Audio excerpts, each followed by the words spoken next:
Hello, and welcome to Azeroth United, the podcast where we talk about World of Warcraft Dragonflight, World of Warcraft Classic, and everything in between. My name is Denethar, and I am your host.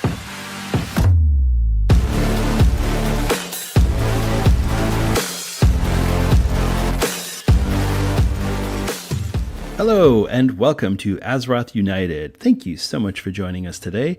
My name is Denethar, and I am your host today. Wow, it's been quite the week in WoW. We've got a lot coming up. We've got a lot that's been happening. Hall of Fame has opened up. Or Hall of Fame is closed. Cross-Realm Rating has opened up. The Season of Discovery Phase 2 is... there's just so much going on. So we'll get into all of it. Plus, we have a little sneak peek at what's coming up in patch 10.2.6. And just so much to talk about. So sit back, relax, and enjoy the show. And as always, if you have any questions or comments about the podcast, or if you have a particular topic that you'd like to hear discussed, please do email me at denethar1@gmail.com. I would really love to hear from you. And I will respond. I promise I will respond to you.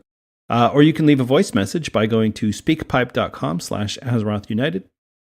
Also, if you enjoy the show, please do consider leaving a 5-star review on Apple Podcasts. This is really big for podcast distribution. So, that would be very, very appreciated if you did, or any platform really that you listen to, but Apple is kind of the most important one. But, if you leave a review, I'd be very grateful. And, if you write something and a little bit more than just a rating, I will read it on the air. So, definitely, appreciate that. What did I get to last week in WoW? Well, I will talk about that. I got my second character to 2,000 rating. My Fury Warrior. Finally got her going, which is great. I did the Amir Drasil raid as well, which is really fun. I got my Monk. I resurrected him from death and level 56. And ran him through probably about 30 time walkings to get him to level 60, to level 70. But he's there. Did the raid. I did a couple of keystones on him. Nothing too big. He's Mistweaver because I miss playing a healer. I do, but Resto Druid is just dead to me right now. I can't play it. Mistweaver is fun. I did the raid on him and had no idea what it was doing. I was trying to melee heal in the raid, which was not working. So I was like, well, maybe I should figure out how to do this instead. So I limped through the rest of the raid. Apologized to the group. I didn't do terrible healing, but I was definitely the lowest healer in the group. Had to watch a couple of videos of how do I raid heal on a monk. That was fun. I think I ran a couple of keystones on the mage, and the demon hunter is still there. He's taking it easy now. He got what he needed out of this season, so he's gonna rest. I might try and get a heroic raid in, but honestly, I don't know if I have the energy for it. And my wife's been plowing through heroic raids on her paladin. And she got AOTC a couple weeks ago, and I don't know if I got that in me. So we'll see. Maybe her group will take me as a charity case. We'll see. That's about it. I did not get my druid to level 25 in Season of Discovery, like I said I was going to, because I didn't. And so that's all there is there. There's just too much going on at Dragonflight right now. I can't pull myself away from it. I'm having too much fun. Dragonflight is so good. I went through a couple of phases of there's nothing to do in Dragonflight, or there's too much to do in Dragonflight. I don't know what to do, but I'm just every time I think about not playing Dragonflight and playing Season of Discovery instead, I kind of go, oh man, if I'm going to play WoW, it's going to be Dragonflight, honestly. So I'll get into Season of Discovery when Phase 2 goes live, and we'll talk about that a little bit more later. So so that's about it. Like I said, I got up to a bunch of shenanigans, but mostly it was the Fury Warrior and the Monk this week. So we'll see what next week brings. But yeah, there's a lot of news. There's a lot of upcoming content. There's just a lot going on. So let's just get into it.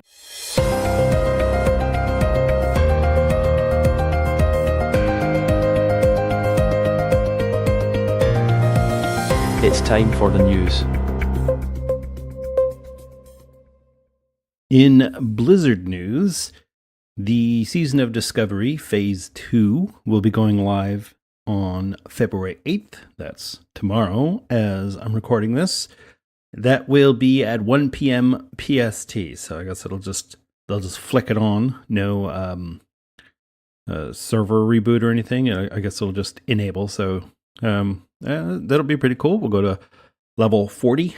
We'll get the Gnomeregan raid. We'll get the new PvP bloodbath event, Blood Moon event in Stranglethorn Vale.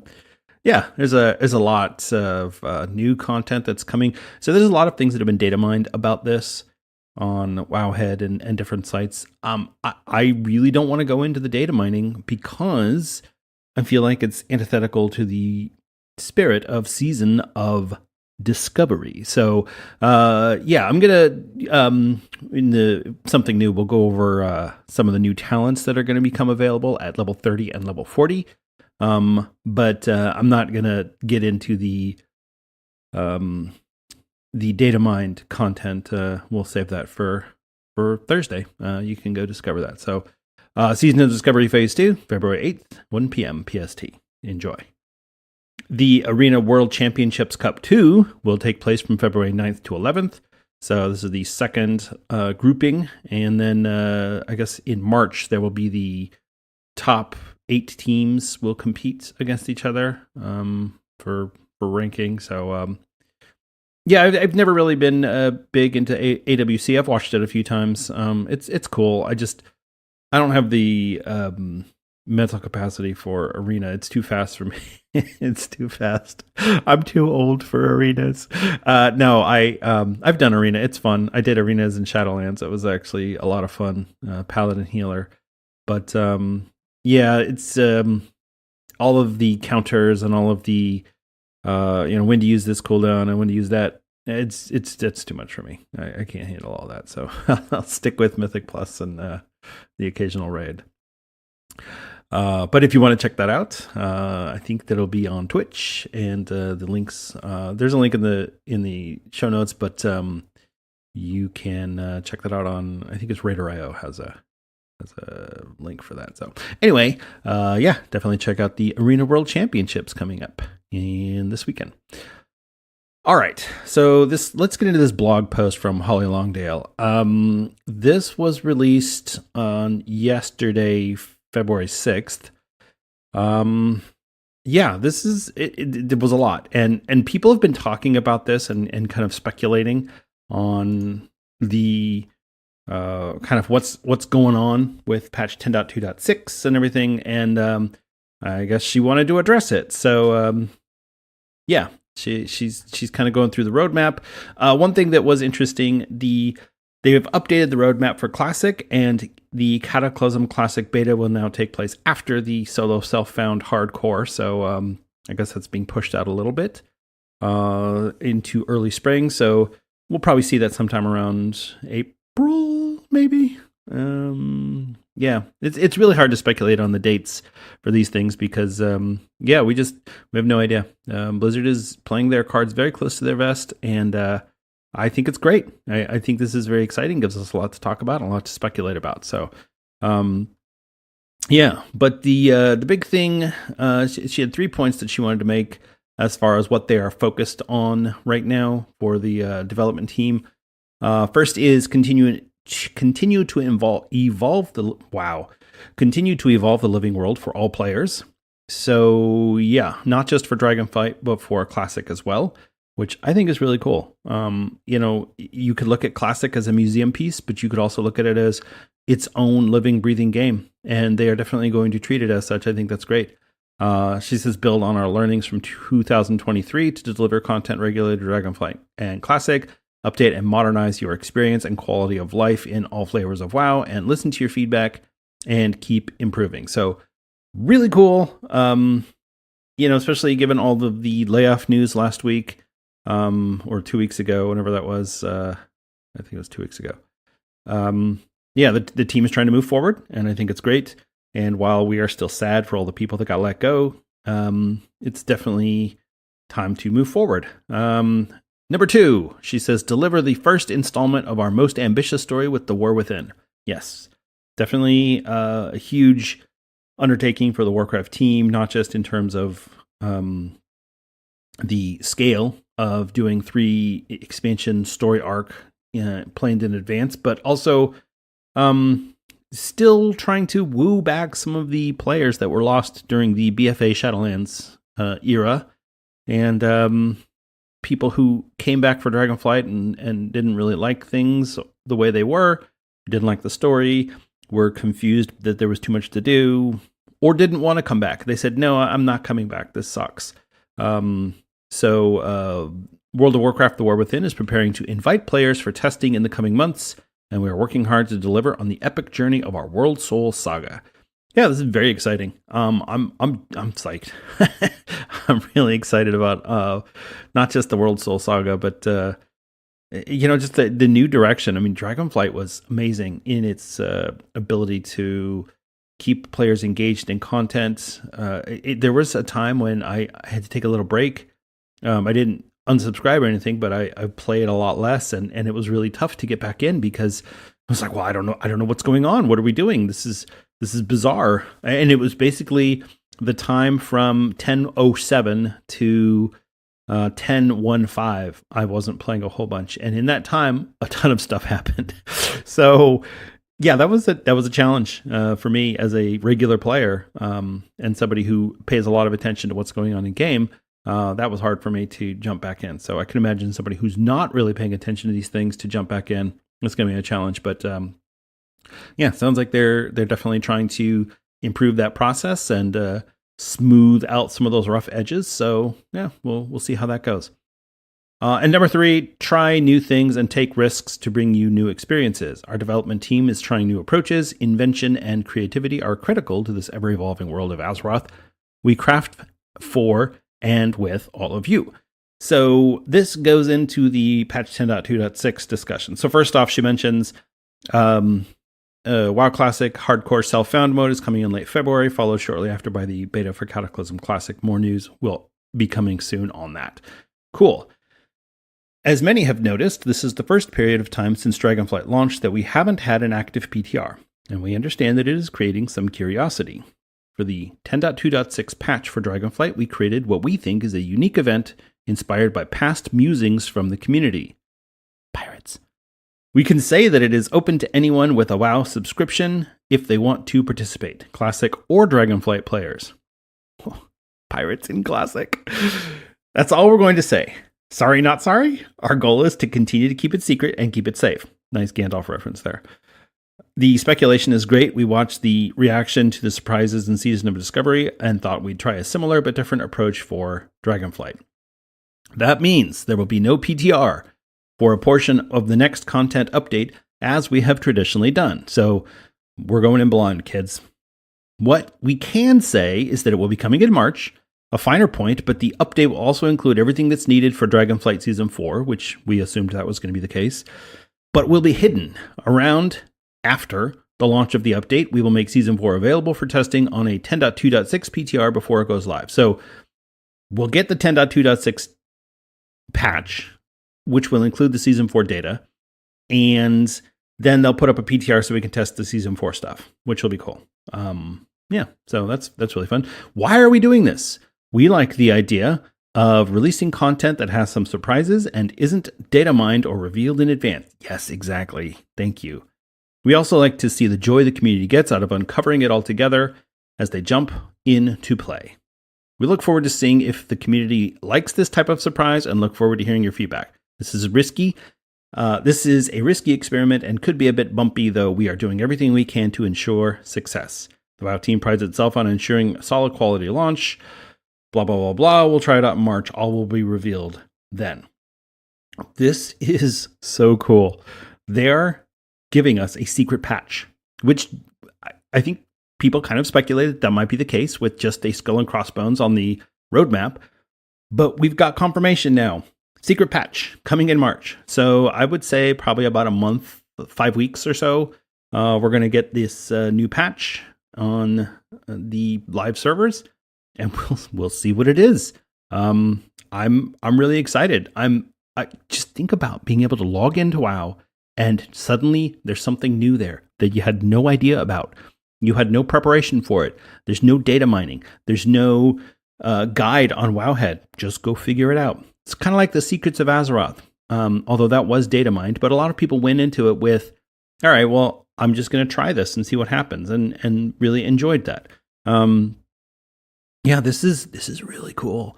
And so she said, we can say that it is open to anyone with a WoW subscription if they want to participate, Classic or Dragonflight players. Meaning, there's something in it for Classic? That's really cool. I think a joint event between the two versions of the game is amazing. Now, by Classic, do they mean Classic Season of Discovery, which is a lot more of a sandbox that they can just kind of play in? Or are we talking about Wrath Classic, maybe give people something to do in the doldrums of Icecrown and Ruby Sanctum before the Cataclysm patch rolls out? I don't know. We'll see. And definitely for Dragonflight, I mean, we have all the stuff about the Night Squall and all the pirate stuff that we talked about. Maybe it's that. Maybe there's going to be some sort of adventure. I mean, we did speculate on this a little bit, but yeah, this is really cool. So hopefully there will be some more news on this soon. But I really hope that nobody cracks in and uncovers any secrets. I'd love to just be surprised in this. I'm normally not a big spoiler person. Like, I don't care. I saw all the spoilers from WoW, the WoW story from years past. I saw all the spoilers from the Marvel Cinematic Universe. I knew who was going to die in Infinity War. It just all of it. I don't care about spoilers except for Endgame, and I've said that before. For whatever reason, Endgame was the one movie that I was like, I don't know what's going to happen, so we'll just find out, and I'm just going to go in blind. And it was cool, but I can't help myself. Even back in the old days when the Phantom Menace came out, I took every single spoiler I could because in the early days of the internet and we still didn't know what the heck we were doing. Yeah, give me the spoilers. I'll take them. So anyway, yeah, this is very exciting. And definitely looking forward to Season 4. So if this is coming in March, I had speculated that Season 4 would show up sometime in April and then patch 10.2.7 in May. I think this tracks with that. So we'll see. If we get 10.2.7 in May, I don't see why we wouldn't get a War Within pre-patch in maybe August, which is mind-blowing. Maybe even late July. You could get it in late July, get the release of the new expansion in late August. Whew, wow. That's, talk about turnaround, man. That's crazy. Anyway, yeah, we could just go on and on about this, but yeah, this is definitely very interesting, and I'd love to hear from people what you think. If you like this sort of thing, you want to be surprised, or if you're frustrated that there's no PTR, that there's no data mining, that there's no reveals by Blizzard. Yeah, I'm curious to see what people think. So yeah, hit me up if you wanna drop your opinion on that. So anyway, that's it for the news. Let's man, that's a lot. That's a lot of topic. Well, let's get into World of Warcraft.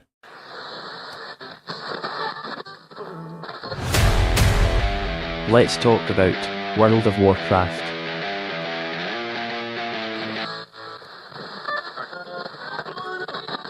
This week in WoW, we have Dragonflight Season 3 Week 13. Wow, this is just flying by, isn't it? It feels like just yesterday it was patch 10.2, Guardians of the Dream being released. That's a while ago. Mythic Plus affixes for the week are Fortified, Volcanic, and Spiteful. Okay, this is a great week. Fortified, non-boss enemies have 30% more health and deal 30% more damage. Okay, yeah, we all know that. Volcanic enemies cause eruptions of flame near distant players. Additional volcanoes may appear near existing volcanoes. Yeah. Okay, so this is the healer or caster affix.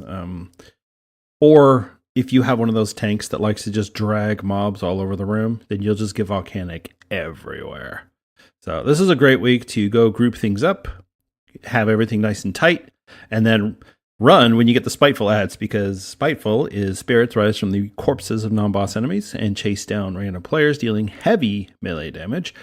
I do think I saw a weak aura for this. I guess it pops up if you are being chased, and or makes a sound if you're being chased, and it pops up on the Spiteful ad's head. Anyway, this Spiteful is not tough to deal with. You can kill the mobs, or you can crowd control them because they lose 8% of their health every second. So they will eventually die. We just don't want to let them hit you. That's or your healer. Don't let them hit the healer or the mage. Kind of protect the mage. Yeah. So this is a good week for pushing fortified keys.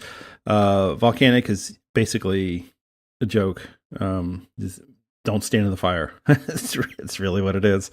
And Spiteful, while annoying, this isn't the worst thing. And we don't really have anything that's going to, except for maybe Throne of the Tides, that's going to happen.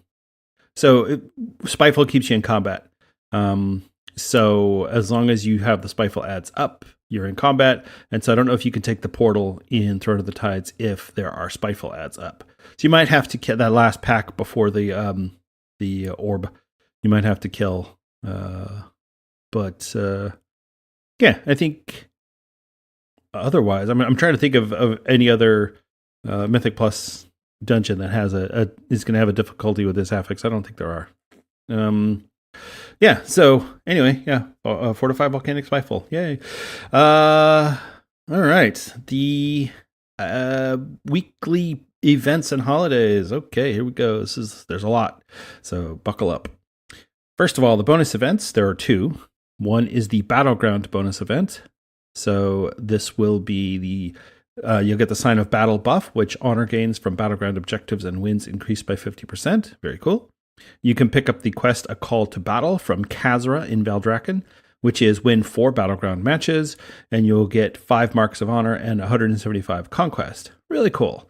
Yeah, if you're always wanting to PvP and you're just afraid to, this is a good week to do it because there's going to be a lot of other noobs out there. So yeah, go check that out. The Pet Battle bonus event is also this week. So you'll get the Sign of the Critter buff, which is Battle Pet experience increased by 100%. So very cool there.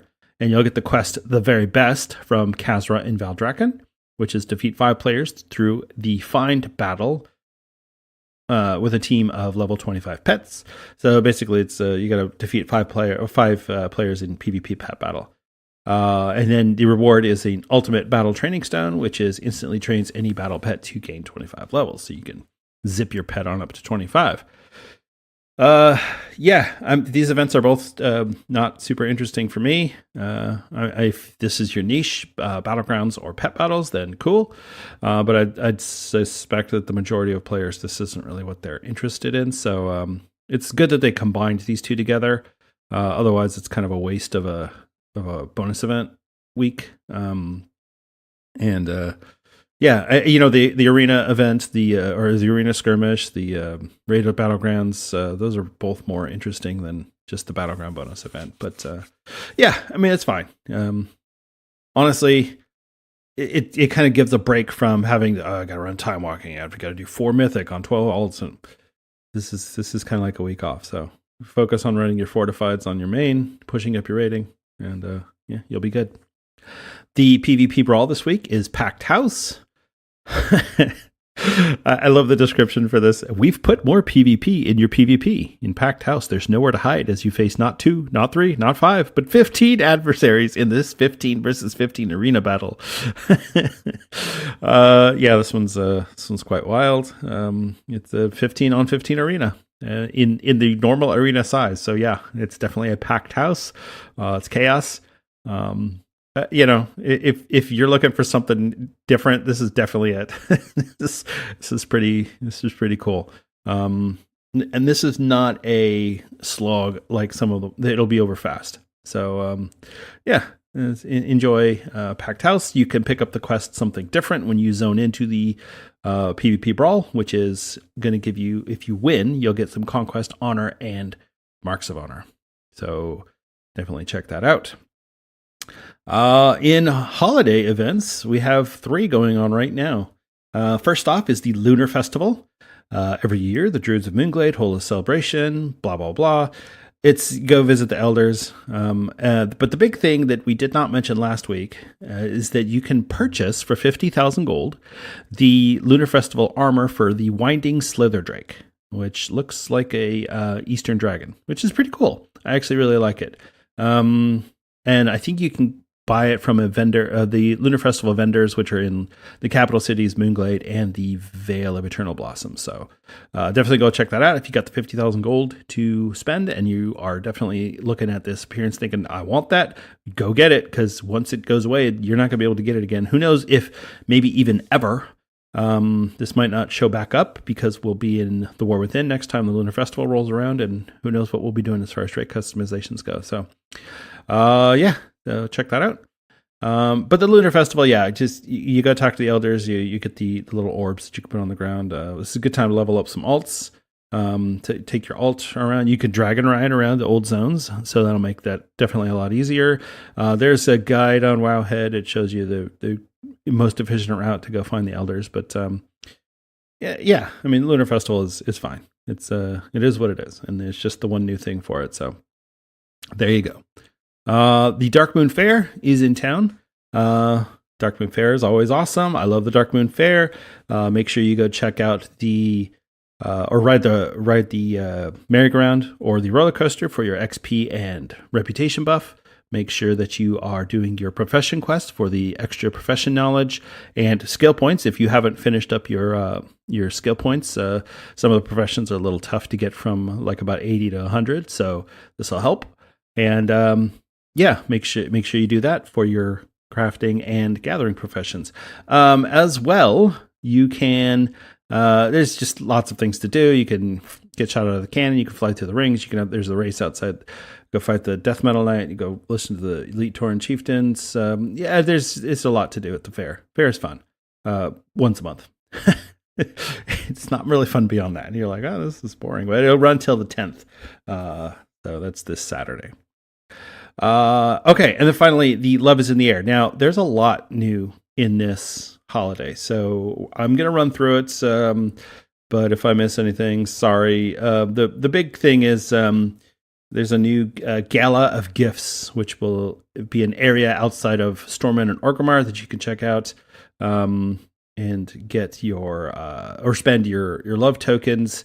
So yeah, go check out the areas just outside of the capital city, Stormwind and Orgrimmar, and get that. In addition, so there's always a bunch of quests, and then there's dailies, and then there's the storyline quest. But in addition, this year, I guess you can donate 10,000 gold to get some tokens and to get credit for an achievement. So if you're interested in that, giving 10,000 gold a day to the love vendors, then go check that out. There's a scenic getaway portal in Valdrakken. It's just right next to the bank that you can use to portal to several scenic and or romantic locations. So it'll take you to the Gala of Gifts outside of Stormwind or Orgrimmar based on your faction preference. You can go to a romantic hideaway in Valshara, the thrilling peaks of the Jade Forest. You can go to Winterspring, Northern Stranglethorn, and the holiday quest destinations, which is really cool because if you remember during the Christmas events, it was kind of a pain to travel up there. But anyway, yeah, so there's the portal in Valdrakken. As far as the tokens go, so there's a few different ways to get your love tokens. You can do the intro quest line. You'll get some there. You can do your dailies. You get some there. There's the Crown Chemical Company storyline. And as I mentioned, there's the donation of 10,000 gold a day. There's a few new items this year that are available for purchase. There is a new mount, the Heartseeker Mana Ray, for 270 tokens, and it's basically just a pink and purple recolor of the Mana Ray mount. So if you like this hideous-looking mount, go check that out. There's the Heartseeker Moth, which is a flying battle pit for 40 tokens. There is the Date Simulation Modulator toy for 100 tokens. So this will allow you to, it says, place down a date simulation modulator for up to 2 hours that allows you to view the world from a different perspective. So I guess it makes things more romantic. I think it changes the skybox and stuff like that. So, and obviously it's only going to affect you and your party. So, yeah, it's pretty cool. The Exquisite Love Boat. So you can get a boat. I think it will seat 4. And put it in the water, and that's 270 tokens. And then the Eyes for You Only, which allows you to tune out non-party members. I think this turns everyone who's not your party member into a heart shape or something. It's 40 tokens. This was one that people were talking about wanting to use for content. So I don't know. We'll see. It's 40 tokens for that one. And then there's new Transmog, which is the Eternal Rose in yellow, white, pink, orange, blue, and black for 20 tokens each. There's the same as it's the one you hold in your mouth. So it's a helm piece. Okay. And then finally, you have the queued boss fight. So this is killing Apothecaries Hummel, Baxter, and Fry in Shadowfang Keep. You have a chance to get the X45 Heartbreaker mount if you are level 60 or higher. Your first attempt of each day will have a higher chance than any other attempts. I read somewhere that it was like 1 in 100 for the first time a day and 1 in 3,500 each additional time after that. Or so I don't know how somebody came up with those numbers, but it was on the internet, so it must be true. And then you can also get the Dragon Riding Holiday Armor, which is a love-themed renewed Proto-Drake armor. Same odds as the X45 Heartbreaker, so enjoy not getting either of those. In addition, you can get some neck pieces, which I believe are item level 428 Adventurer Track, pets, toys, and cosmetics. So, yeah, pretty cool. So, like I said, there's a lot of new stuff in the Love is in the Air, which is kind of interesting because of all the holidays, I really don't think a whole lot about this one, but they've definitely put a lot of effort and energy into it. If you haven't already checked out the trading post, there's a ton of Valentine's Day or Love is in the Air themed items in there. There's you're definitely going to want to check that out if that's your thing. And then for the Traveler's Log reward, there's the Love Witch Transmog set, which has the little skirt that looks like a Sailor Moon outfit. That one's really cool too. Yeah, definitely a lot of fun there. If you are into that sort of thing, if you're not, if you're too manly for that, then that's okay. But if you're like me and you already paid the $30 for the Twilight Witch transmog and mount off of the store, then hey, what are you gonna do? I gotta dress my girls up.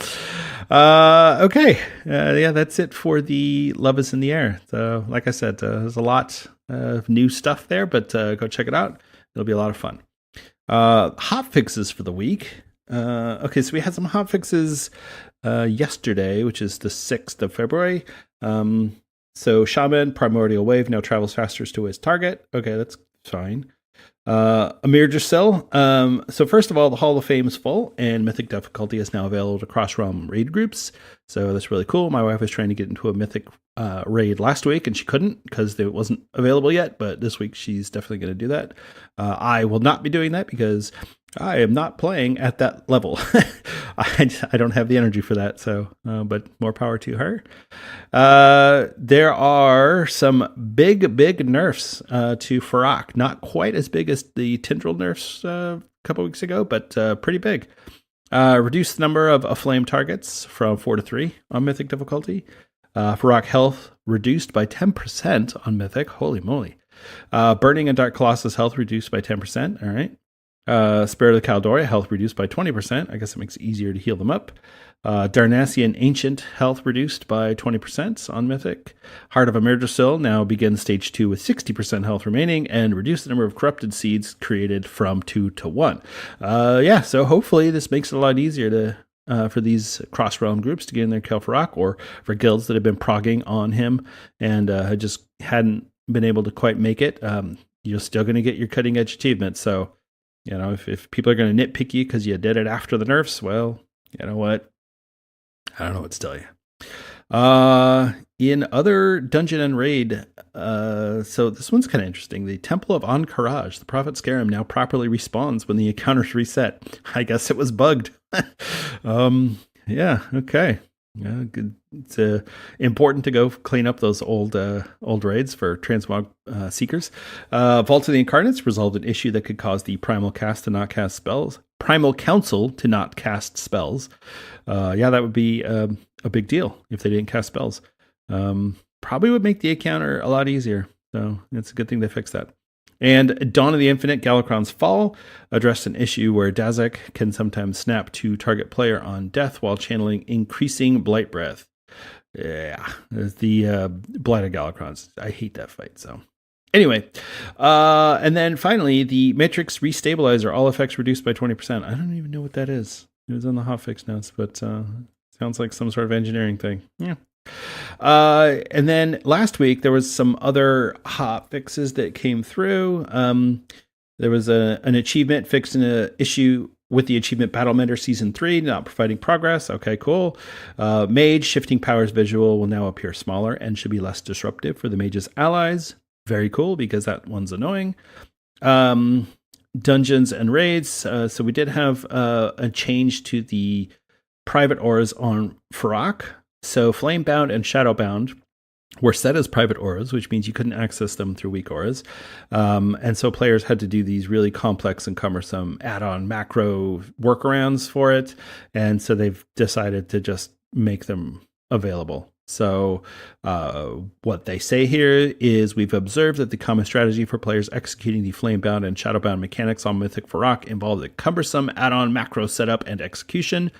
Our goal with this change is to remove this burden for players who are progging on the encounter and refocus the challenge on the gameplay. So cool. I think that's good. And, this is Blizzard learning how to challenge raiders and how to challenge players. What to make private and what to make available. I think this is good. Okay. Blackrook Hold fixed an issue where the enemies around Lady Valendrus Ravencrest do not have linked aggro. Okay. Dawn of the Infinite, Galakron's Fall fixed an issue where the Manifested Timeway can occasionally cast Unwind during Keystones. I'm not sure what that one is, but yeah. And I guess that's when it was a mega dungeon. Anyway, the Everbloom fixed an issue where the Ancient Protector's encounter can fail to respawn. Yeah, that would suck. Fix an issue where Archmage Soul can cast Cinderbolt Storm twice after gaining Fire Affinity, and fix an issue where the mages before Archmage Soul were not resetting their health after they left combat. Okay, cool. So just a little bit of cleanup there. There was a pet battle change, fix an issue causing several multi-hit pet battle abilities to have a chance to ignore on death passives such as Undead or Mechanical Resurrection. So, yeah, I guess this is if your pet gets hit by something, and then if you have a Mechanical or Undead, they come back to life, and then if the multi-hit ability, it will kill them anyway. So, that's fine. I guess that's an issue. So it's a good thing they fixed it. And finally, player versus player fixed an issue causing Stoneform and Fireblood to trigger a longer cooldown for Gladiator's Medallion than intended. Okay, cool. That's it for the hot fixes. There's, going through the hot fixes, sometimes it's like, oh, wow, that's cool. And other times it's like, who cares? This is all this little ticky-tack stuff. But, the Farak nerfs are huge for those groups. I really hope that we get a lot of guilds that are going to be able to get in there and kill him now. So, it's pretty cool. I really like the Farak fight. I think it's a lot of fun. You can do it in a basic group with no voice comms. That's great on normal. But if you're doing it on Mythic, it's definitely very challenging. So I think that the scale there is good. maybe a little too high for Mythic. And I still think that for the Race to World First, they should have tournament realms where guilds can go on there and work on the encounters. But we'll see. Maybe that'll happen eventually. All right. So that's it for this week. Like I said, Season of Discovery is opening up tomorrow, February 8th at 1 p.m. Pacific time. So that'll be 4 p.m. my time. Definitely going to go check that out a little bit. But I'm looking at this Mythic plus Affix combo this week and thinking I might push some keys. So there's too much to do in WoW. Not enough time to do it all. So plus I got to record a podcast. Hello. All right, let's get into something new. Let's talk about something new. So for Season of Discovery, we have an interesting new dynamic here, which is all the classes have their level 30 and level 40 talent capstones. Well, I guess the level 30s aren't a capstone, but you get the idea. It's a new ability. It's a new thing that gives you some sort of new access to something new. And so rather than going over all the new glyphs or the new runes that are coming out, because like I said, those are data mined, I don't want to go into all of the data mining stuff because I just don't like it. I think that's bad for Season of Discovery. I think it'd be better for players to go discover that and figure it out on their own, aside from what Blizzard has already told us, which we talked about a couple weeks ago. So with that said, each class has 6 new abilities or 6 new talents. Now, some of them are better than others, and some of them might not be taken. But it's always very interesting to review this stuff because, especially with whatever runes we get in Phase 2, there could be some really interesting interactions. And some of these talents we really only take when we can take them with another talent that maybe we don't have enough points yet to take. So, like as an example, SM Ruin for Warlocks, you can't do that yet. So, it's really interesting. Level 40 is a really weird spot to kind of pause and do an end game because you got your mount, you got your potentially a capstone talent in your tree if you go straight down the tree. Not all classes can do that though. Feral Druid is an example of you got to go into the balance tree so you can get Omen of Clarity and increase your physical damage, or you've got to go into the restoration tree to give you extra energy when you go into cap form. So there's a lot of nuance with these talent choices, but let's go through this. Okay, so starting with Druids, we're just going to go alphabetically. With Druids, we've got in the balance tree Nature's Grace. All spell criticals grace you with the Blessing of Nature, reducing the casting time of your next spell by 0.5 seconds, which is really cool. And in combination with that, at level 40, you get Moonkin form. Yay, Moonkins! Transforms the Druid into Moonkin form. While in this form, the armor contribution from your items is increased by 360%, and all party members within 30 yards have their spell critical chance increased by 3%. The Moonkin can only cast balance spells while shapeshifted. So you get an extra 3% crit, which that works with Nature's Grace to give you more, or reducing your cast time. And Blizzard did reveal that we were going to have an Eclipse rune in Season 2, or Phase 2. So that's going to give us, those Starfire, long Starfire casts. If you're critting on those, it's going to speed those up. I think this is really good. Balanced Druids are going to be really strong, I think, with the Moonkin form. Very much looking forward to that. Feral Druids, so you get Fairy Fire Feral, which is fine. It's really good for tanks to grab a target, put Fairy Fire on them, or in PvP for Cat Druids, or for Bear Druids, but mostly Cat Druids, because Fairy Fire decreased the armor of the target by 175 for 40 seconds, while affected, the target cannot stealth or turn invisible, so that's really cool. Leader of the Pack, which is basically, it gives you the same buff as the Moonkin form, which is 3% crit for all party and raid members, except this is melee crit, not spell crit.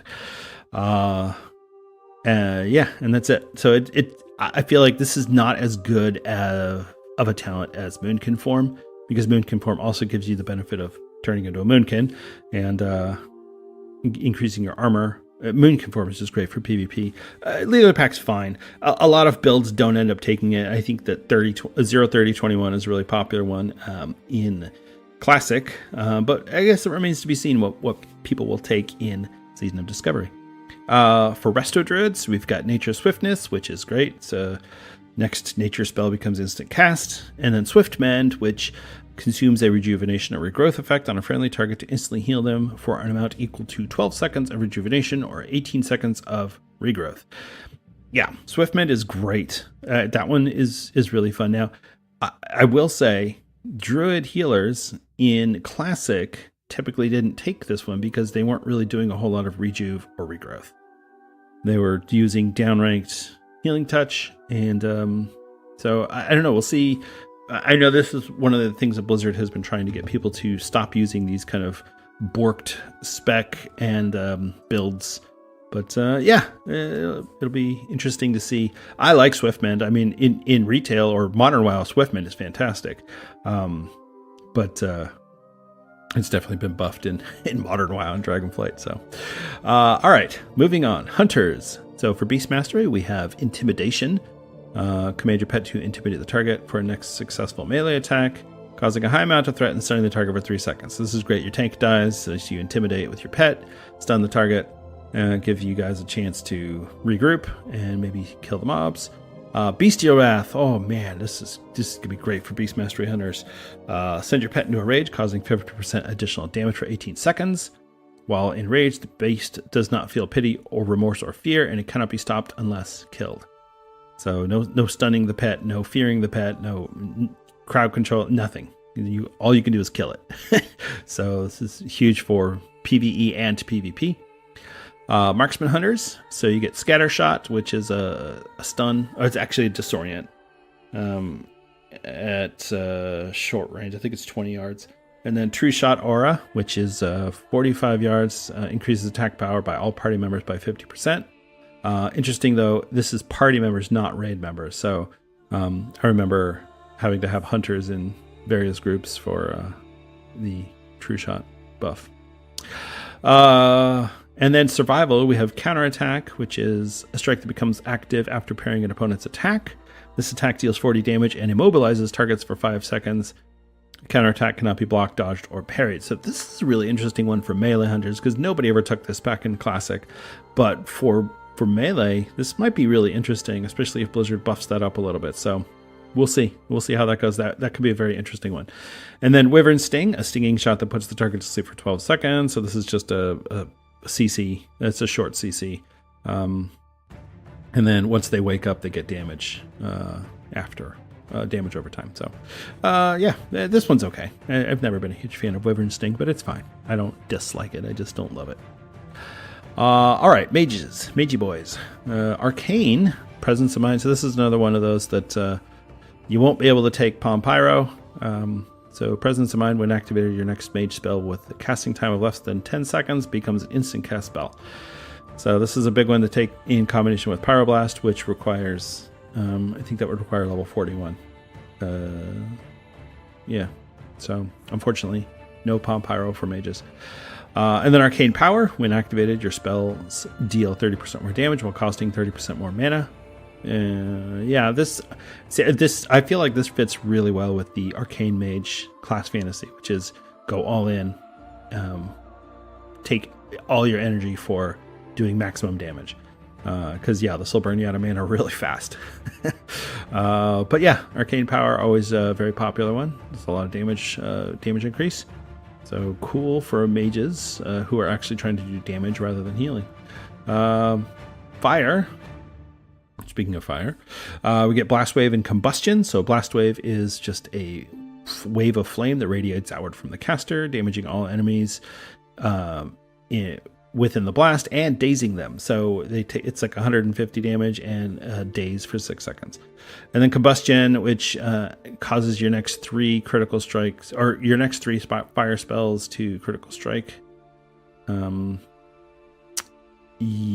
This one's, and I think they do increase damage too. So Combustion, very iconic mage ability. And then for Frost, it's all defensives as you get Ice Block and Ice Barrier. So yeah, Ice Block, you're immune to all physical attacks and spells for 10 seconds, but you can't move, cast, or attack. And then Ice Barrier shields you for 438 damage and prevents you from having your spells interrupted. So cool. Paladins. Okay, so this is really good. Divine Favor is a nice ability. When activated, gives your next Flash of Light, Holy Shock, or Holy Light a 100% critical effect chance. You know, I played a Paladin healer in Classic, and Paladins are fun. But I definitely didn't like the having to rely on crit for the Paladin. The Divine Favor is nice, but I feel like it's on too long of a cooldown to be really useful. But yeah, if you haven't played a Paladin healer, Illumination basically gives you mana back to the cost of the spell if you crit. So anytime you crit with a healing spell, you're going to get your mana back if you crit with it. And yeah, this just gives you a 100% crit chance. So I mean, it's fine. It's fine. This is near and dear to my heart because I played a Paladin. So, and then Holy Shock, which is it's awful. Blast the target with holy energy, causing 200 holy damage and 200 healing to an ally. Yeah. Oh, Holy Shock. Yeah, and moving on, Protection gets Blessing of Sanctuary and Holy Shield. So Blessing of Sanctuary is one of those that I feel like is less impressive than it could have been. So this just reduces damage taken, or this reduces the amount of damage that enemies do. And I think it increases their block. Oh no! When they block, the target takes damage. So the Paladin takes less damage, and then they do more damage from their shield. It's a small amount, 10 damage, 14 damage, but it adds up over time. The problem is this. I think you're not going to be able to get Sanctuary and Kings. Kings is in the protection tree. So yeah, it's fine. Go ahead, get Sanctuary. It's all good. And then Holy Shield increases chance to block by 30% for 10 seconds and deals 65 holy damage for each attack blocked while active. Yeah, I mean this is cool. This is just more threat, more block. This is great for Paladin tanks. Oh, I remember now. Blessing of Sanctuary. The reason that people don't like to take it at level 40 is because you don't get Consecrate then. So you can get Blessing of Sanctuary or Consecrate. That's what it was. I'm like, I know there's something. I just couldn't remember what it was. Okay, sorry. Retribution, Sanctity, Aura, and Repentance. This is very underwhelming for Retribution Paladins. Sanctity Aura increases holy damage done by 10%. And Repentance is a 6-second crowd control. Yeah, so that's cool, I guess. Not anything super exciting. Priests get, for Discipline Priest, you get Divine Spirit and Power Infusion. Now, this is huge. First of all, Divine Spirit is massive, especially low level.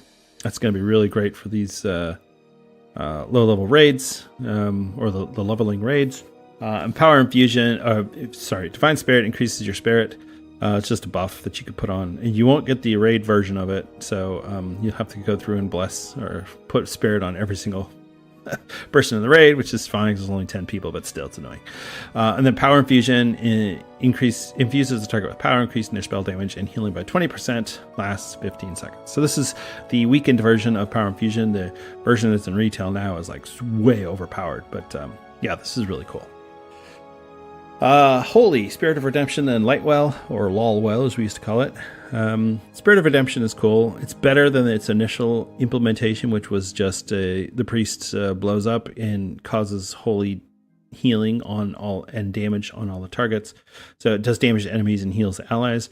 But instead, we get the Spirit of Redemption that can cast any healing spell for free of cost for 10 seconds, but it can't move. So if you're dragging the group away from the priest where the priest died, they can't do anything with Spirit of Redemption. So it's kind of it's an okay spell. It's not, or okay talent. It's not great. And then Lightwell, again, I'm really hoping that we get something that buffs Lightwell because I like the idea of it, but it puts responsibility on the DPS to heal themselves, and they don't like that, so it wasn't really used very well. For Shadow, this is a big one. So we get Vampiric Embrace, which it's a debuff that you put on the target that causes all party members to be healed for 20% of all shadow spell damage you deal. So this is like an early form of discipline priest healing. And then Shadow Form. So increases shadow damage by 15% and reduces physical damage done to you by 15%. This is massive for priests. Very exciting. Very exciting for shadow priests.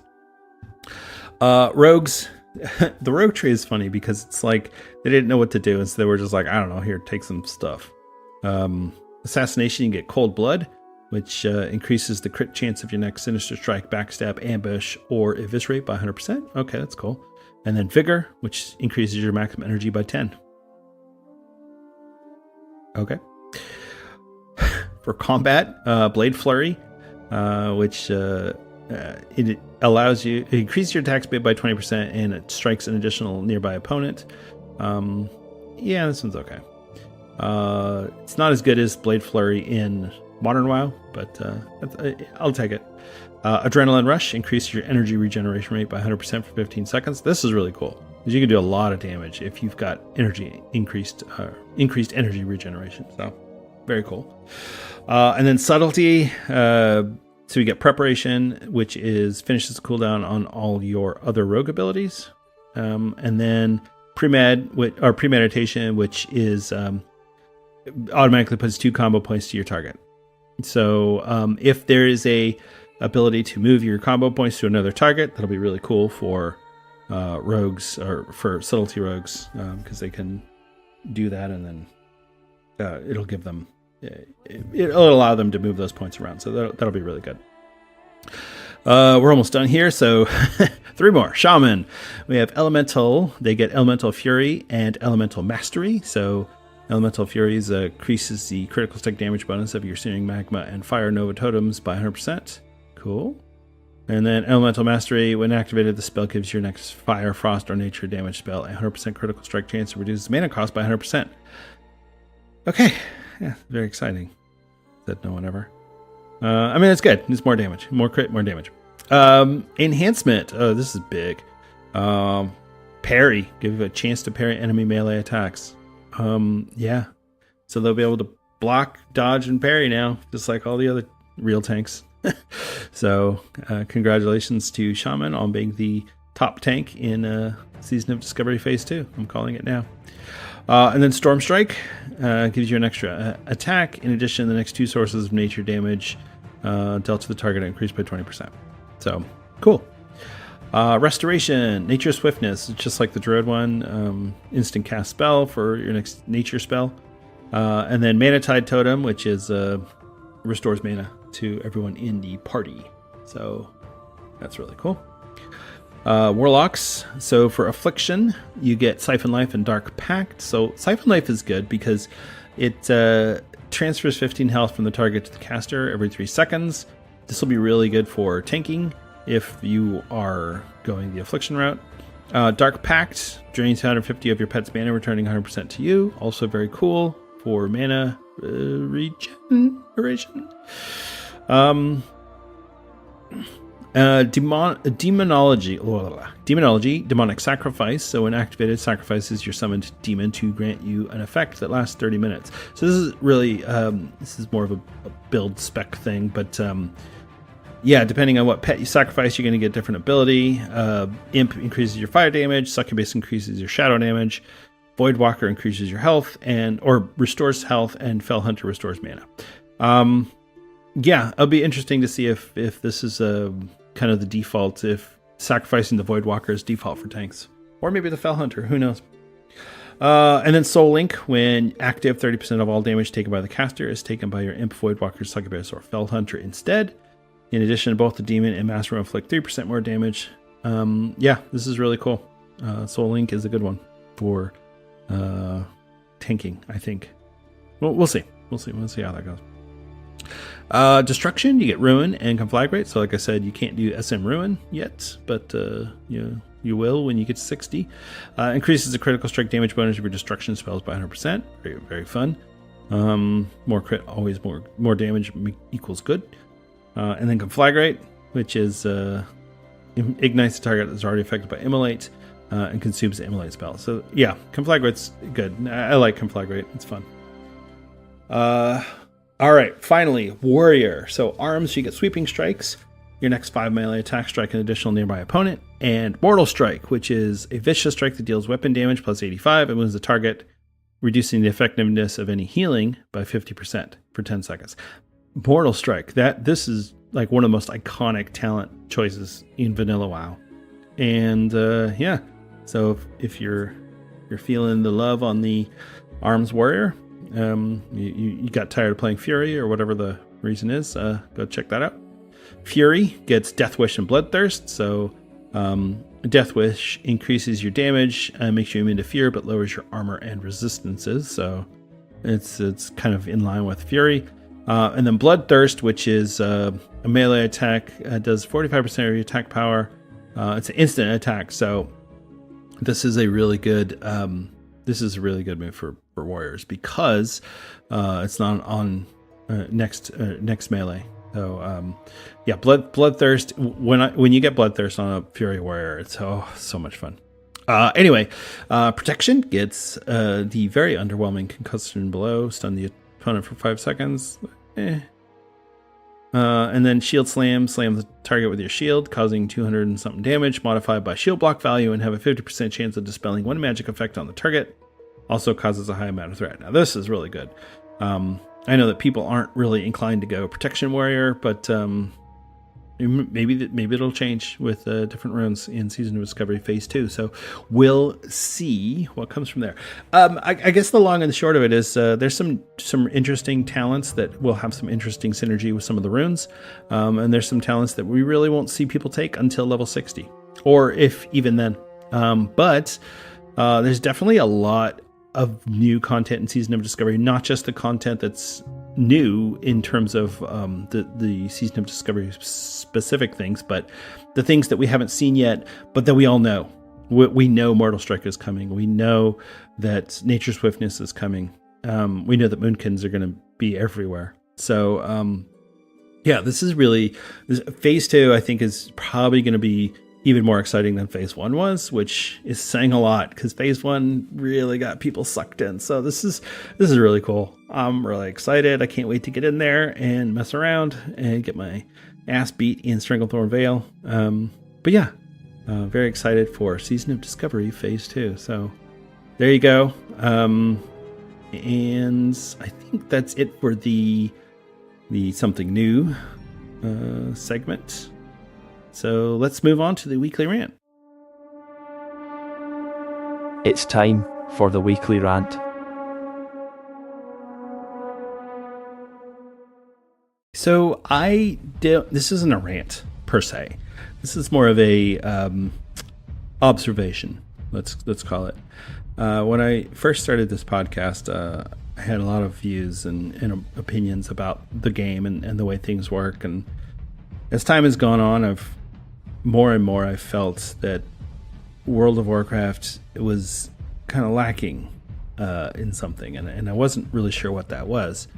I couldn't quite put my finger on it. There's so much content in Dragonflight that I didn't feel like it was a lack of content, but I've since come to realize that I think it's a lack of soul in the game right now, and that's not necessarily a negative. I just feel like in terms of the overall vibe of Dragonflight, it's definitely very bland and generic, even maybe a little bit sterile, if you would. Part of that is the story delivery, for sure. There's definitely some improvements that could be had from the story department, and I don't think the story's bad. I just think that the story it's like a paint by numbers story. So it's nothing special. And when I look back at the storyline for different expansions in the past, and some of them had more of a storyline and some of them had much more disjointed storylines.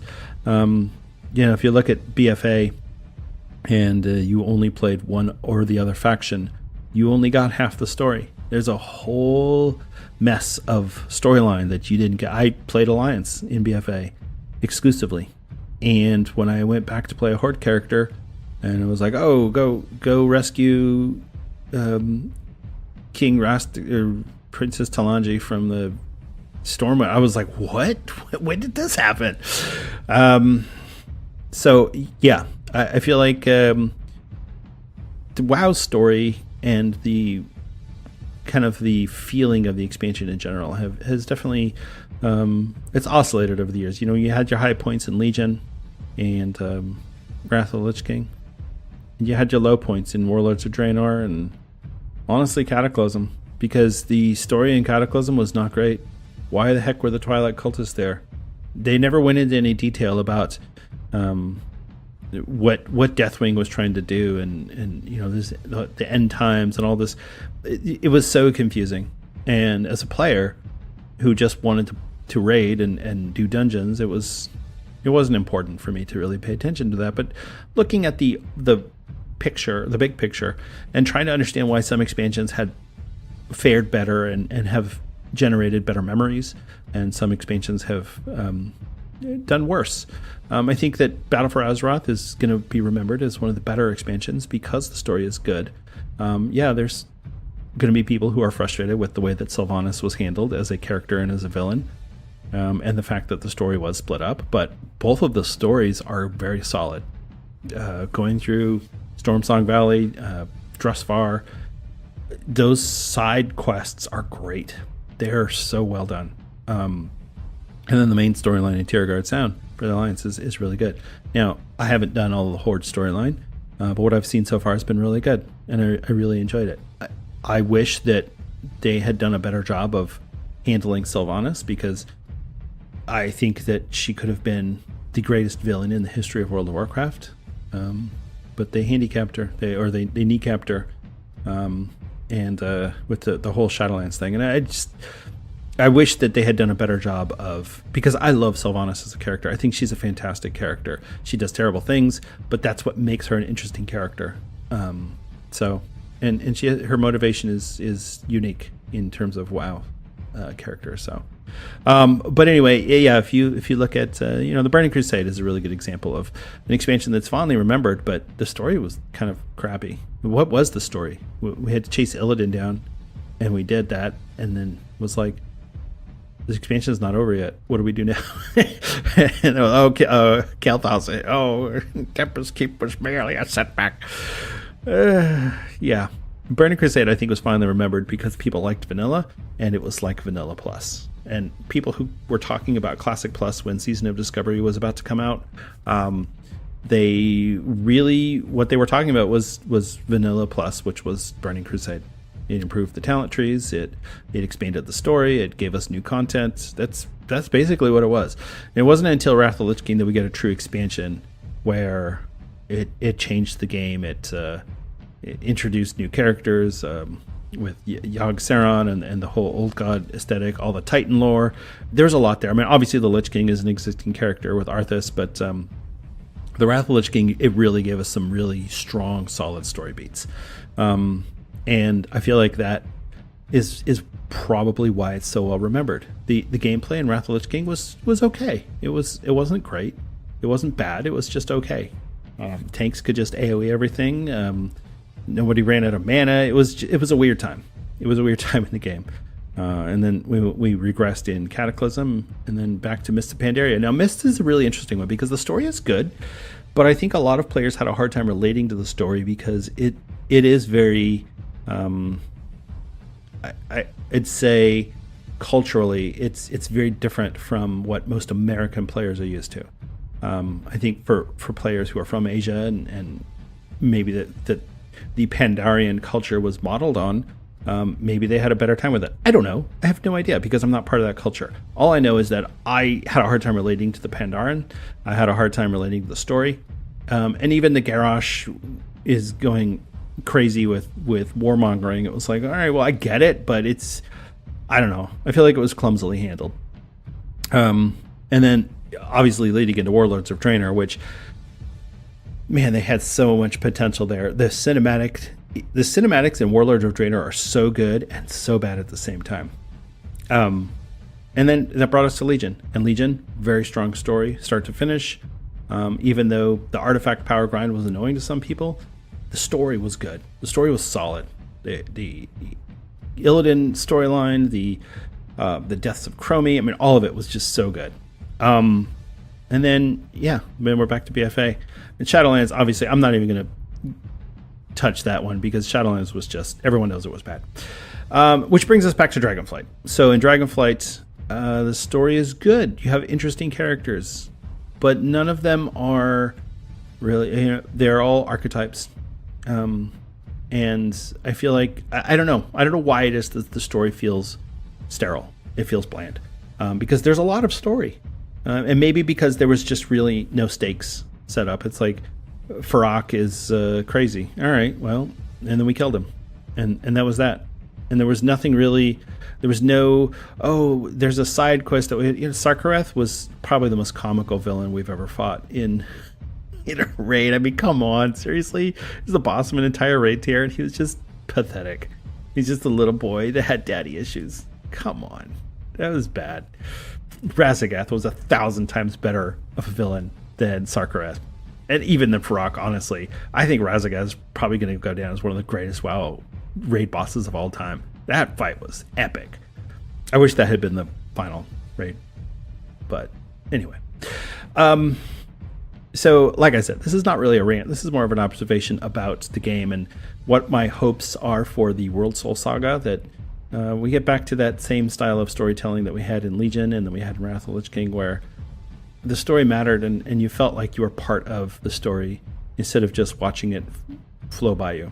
And I don't need to be champion. You are the greatest hero the Alliance has ever known. I don't need all of that. I just need the story to make sense, for it to be cohesive, and for the characters to have real and honest motivations. When Illidan killed Zira, that was an epic moment. And not just because we all thought that the Nar was going to lead us to victory against... Illidan killed her. I was like, oh, crap. We spent all that time putting her back together, and then he just killed her? What? But that was what made Legion good. Because it gave you these characters, and they did things that characters should do, which is be unexpected, be unpredictable, but within their character. And, so...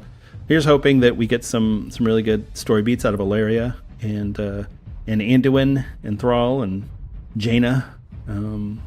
We'll see. And maybe some new characters that we can get. And you know what? I'll say it now. I really hope that we get a Sylvanas return. I really do. So we'll see. Well, that's going to wrap up our show for today. Thank you so much for listening. I really appreciate it. It's as always, it's been great, and it's been an honor to be able to record these podcasts and to have them listened to and hopefully enjoyed. So if you enjoy the podcast, or if you don't enjoy them and you just want to troll me, or you want to rail on me or insult me or whatever, please email me at denethar1@gmail.com. I'd love to hear from you. You can contact me on X Twitter. I am at Denethar. I will occasionally stream Twitch or on YouTube, and I am Denethar01 on both of those platforms. So definitely want to get that out there. I tried to do a Great Vault stream the other, not this past vault, but the one before, and it didn't work out because the dog started barking like a lunatic right in the middle of it. So I had to cancel the stream right after I started it. So that sucked, but we'll get there. We will indeed get there. So again, thank you so much for listening. Remember to be good to each other out there.